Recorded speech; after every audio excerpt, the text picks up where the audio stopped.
Imagine waking up in a world where the first rays of the sun pierce through the entrance of a cave, awakening our ancient relatives.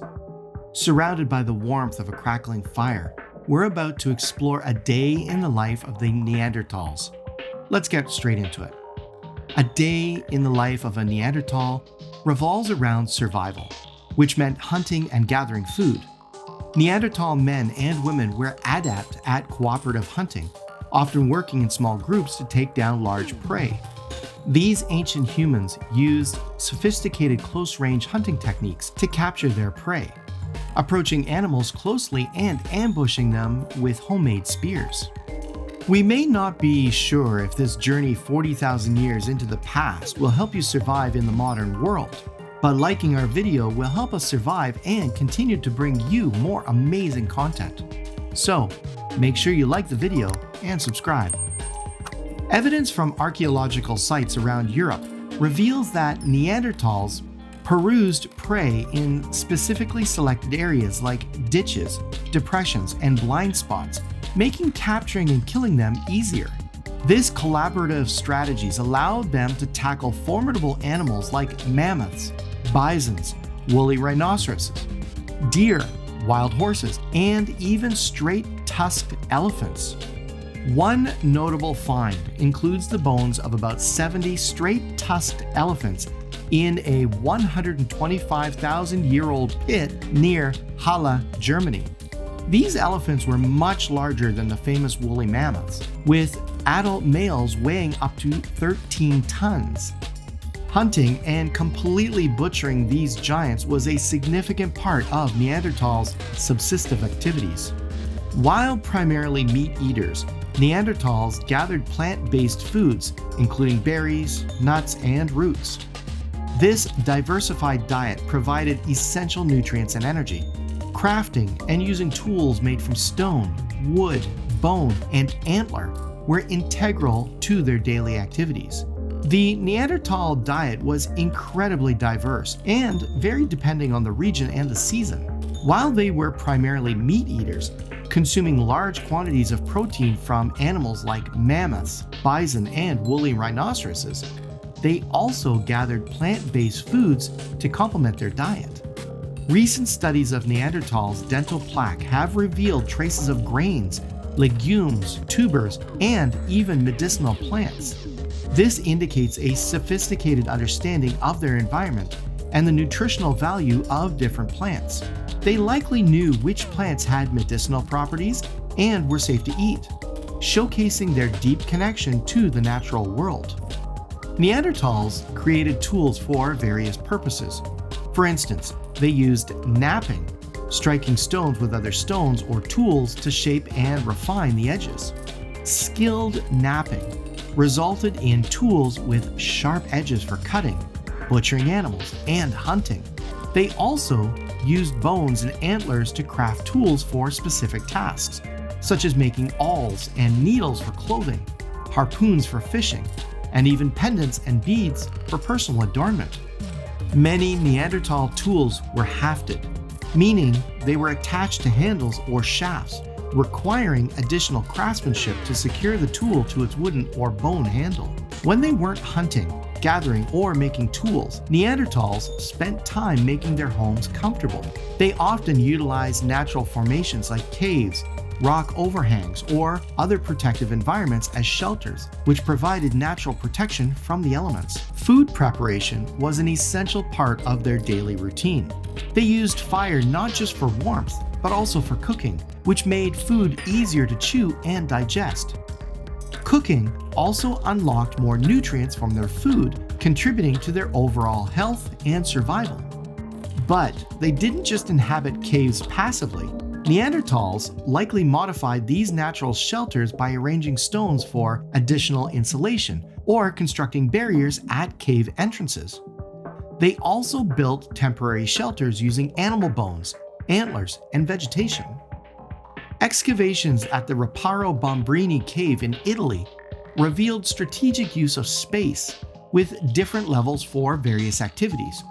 A top level for butchering and preparing animals, a middle level for long-term living, and a bottom level for use as a short-term base camp. A hearth was positioned near the back wall in the main living level, allowing warmth to circulate throughout the living space. Stone tools and animal bones were concentrated at the front of the cave, where they could use natural light for their high standard work. Neanderthals lived in some of the harshest climates during the Ice Age, which required them to develop effective clothing and shelter to survive. They wore animal hides and furs to protect themselves from the cold. These garments were likely tailored using bone needles and sinew threads, providing warmth and mobility. Their shelters were equally sophisticated. In addition to natural caves, they constructed temporary structures using wooden frames covered with animal hides. These shelters provided protection from the elements and were essential for their nomadic lifestyle. Archaeological evidence from sites like the Mizhyrek in Ukraine reveal that they used mammoth bones to construct sturdy, insulated huts. Neanderthals lived in small, familial groups, likely consisting of extended family members, with around 30 individuals in small, spread-out pockets across Europe and Asia. This social structure supported activities such as hunting, gathering, and protection. They likely talked, laughed, and told stories on their way to hunts or around campfires. While direct evidence of Neanderthal language is scarce, their ability to coordinate group activities and the presence of a hyoid bone and the FOXP2 gene linked to speech suggests a form of communication, including gestures, vocalizations, and rudimentary language.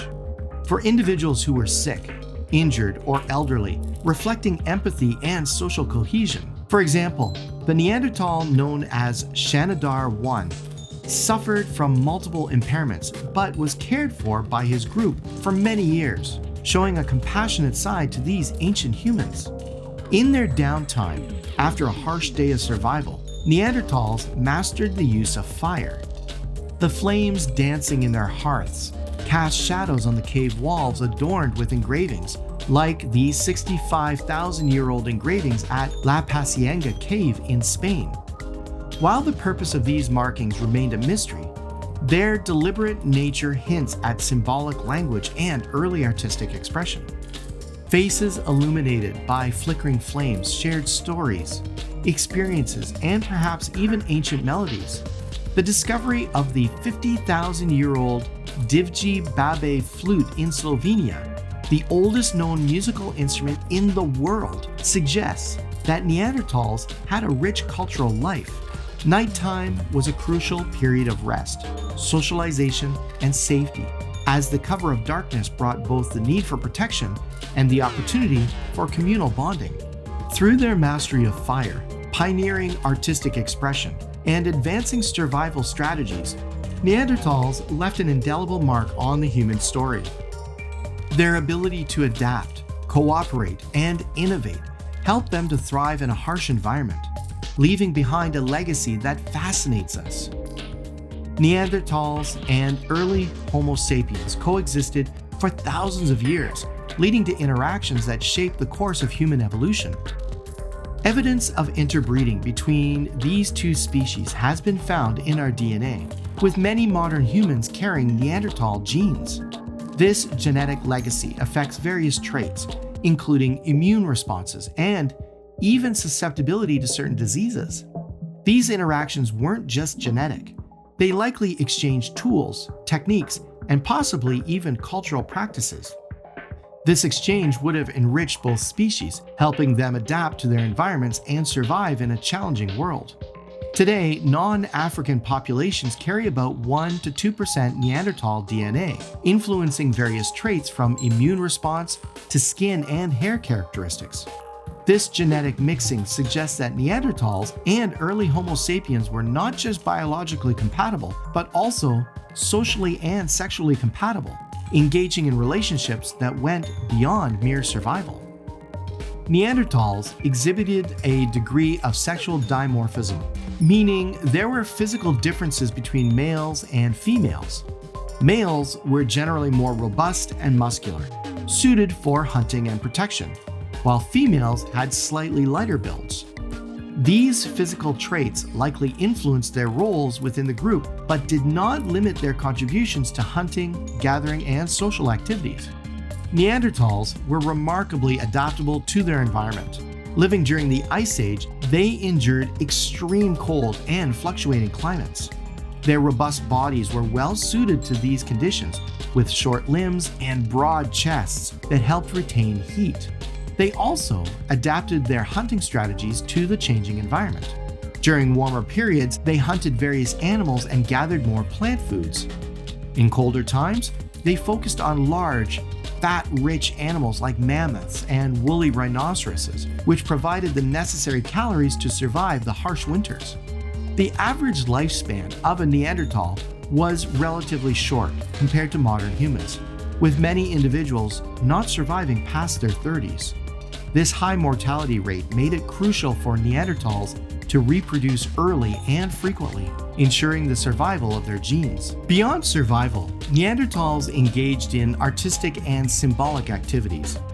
The engravings found in caves like Gorman's Cave in Gibraltar and the recently discovered Neanderthal rock art in Spain suggest they had a sense of aesthetics and possibly symbolic thinking. These artworks, consisting of geometric patterns and abstract shapes, might have held significant meaning or been part of rituals. The creation of art implies that Neanderthals had the cognitive ability to think abstractly and express themselves creatively. Thank you for joining us on this journey into the past. If you enjoyed this video, please like, subscribe, and hit the bell icon for more fascinating insights into our ancient history.